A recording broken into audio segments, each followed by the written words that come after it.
Ladies and gentlemen, all protocols observed.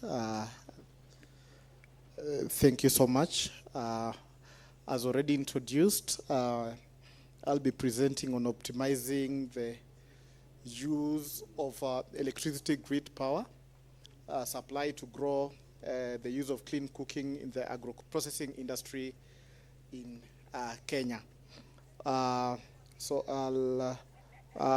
This is a paper we worked on together with the engineer Washira Kahoro, who unfortunately could not make it to be here with us.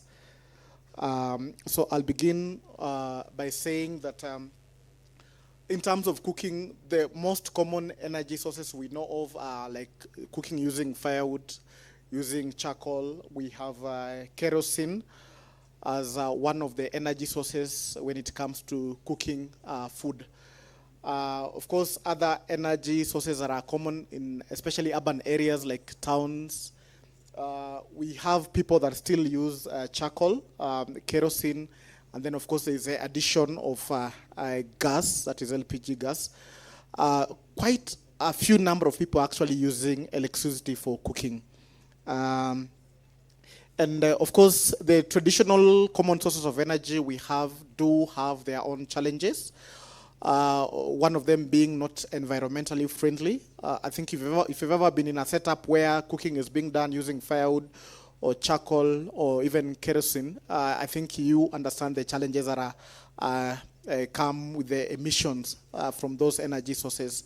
And then of course, the other bit is it's quite involving in terms of just getting everything ready to work so that you can be able to cook.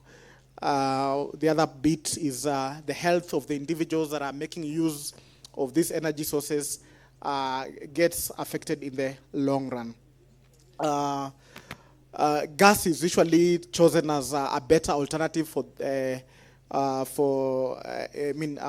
those who don't want to use charcoal or kerosene for cooking.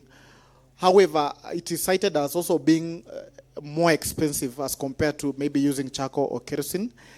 And of course, there is a lot of caution when it comes to using gas. I think you've heard of situations where gas cylinders exploded and maybe the whole house was set on fire. What about cooking using electricity? Recording in progress. Sorry. Yeah, so cooking using electricity is something that a number of people are still exploring, especially those with access to electricity. And of course, we have the traditional devices that use electricity when it comes to cooking, like the hot plates, the coils. I believe most of us back in the days when we were in the university, we used to make use of this so much. Then with the modernization and the improvements, we come to equipments like induction cookers, electric pressure cookers. We have others like air fryers, rice cookers, ovens that are more efficient when it comes to carrying out the actual task of cooking the particular food that you want to cook. And of course, they have their own advantages as you'll be able to look at as we continue. The question then becomes, can electricity be used as a replacement energy source in cooking both in our home environments and institutions like the hotel where we are here, in schools and so on? That is a huge question we want to answer. And of course, to do that, we had to engage in a research. Unfortunately, let me point from the word go that I did not manage to include all the data I had because my laptop was stolen and it had all the data, so the presentation is a bit sketchy, but it's an ongoing research. It's happening at the Institute of Energy Studies and Research, and once we're able to gather some additional data, we'll be able to present it, or rather share the same. Basically from what I was able to recollect after that unfortunate incident, is that there is a significant reduction in greenhouse gas emissions from use of electricity in cooking as compared to other traditional energy sources like charcoal, kerosene, and even those that are using firewood. Electricity actually makes cooking more efficient, especially if you make use of the more efficient appliances. And of course, that eventually leads to cost savings for those who are looking at the unit cost when it comes to cooking.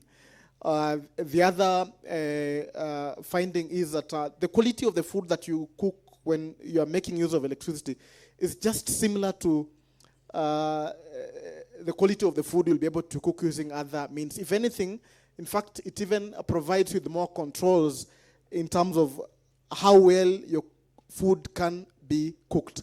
We now have more efficient electric appliances for cooking, like electric pressure cookers, that are actually programmable, that you will never find a situation where your food is actually overcooked or undercooked. And so it is actually quite good for those that have been able to try the same. Then, of course, the other bit of the convenience of use.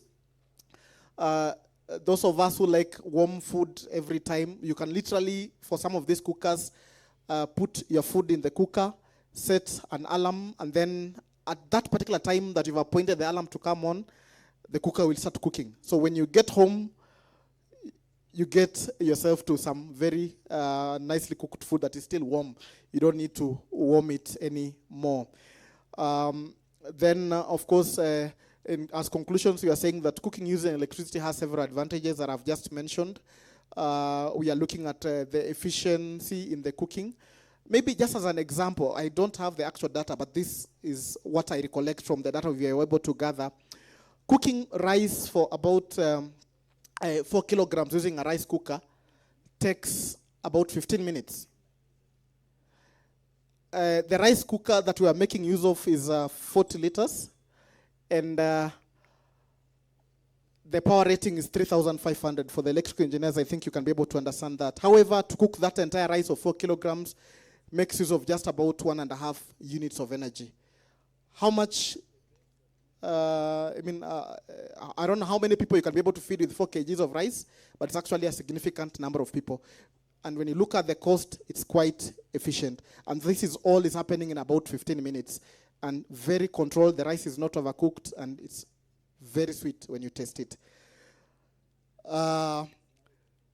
Then, of course, with all this happening, unfortunately, there is still need for more awareness so that people can be able to understand that it's actually more convenient and cost efficient to make use of electricity in cooking. And so people can be able to adapt that, especially when you consider the more efficient appliances that are used in cooking. Then lastly, we do understand that as more and more people adapt to electric cooking, there'll be need for some infrastructural upgrades and even a development of more efficient appliances that can be used in the cooking. Thank you so much.